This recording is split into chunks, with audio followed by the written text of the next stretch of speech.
Face aux médias Douala mercredi, les confédérations syndicales les plus représentatives au Cameroun affichent leur inquiétude à l'approche de la présidentielle du 12 octobre prochain. Ces organisations de travailleurs veulent voir clair sur le plan politique de tous les candidats, notamment sur la politique sociale. Nous voulons simplement que les différents candidats, dans leur programme de société, tiennent compte de l'aspect social, qu'ils regardent les aspirations des travailleurs.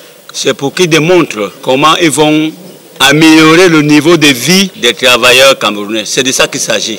Nous parlons des salaires, nous parlons des conditions de travail, nous parlons de la santé, nous parlons des emplois, nous parlons de la précarité. Toutes seront attentives au déroulement de la campagne, disent-elles. Sans être dans la stratégie électorale, elles sont méfiantes vis-à-vis de tous les candidats et pensent avoir une force de persuasion auprès de l'électorat. Mais nous tenons à dire à ces gens-là que si ce que nous avons proposé, vous ne prenez pas ça en considération, vous risquez d'avoir une mandature à problème, à conflit. Parce que nous n'allons pas vous laisser tranquille. Parce que nous aurons sous la main des travailleurs qui vont nous demander d'améliorer leurs conditions. Et nous aurons en face de nous des personnes qui vont se foutre de nous. Donc ce qui veut dire qu'il y aura des conflits entre ces candidats, ce président et nous. Auquel cas, si leurs attentes ne sont pas intégrées dans la perception stratégique des candidats, elles pourraient donner un mot d'ordre. On ne va pas se considérer comme si on n'était pas capable de donner un mot d'ordre. Tout ça reste possible. Tout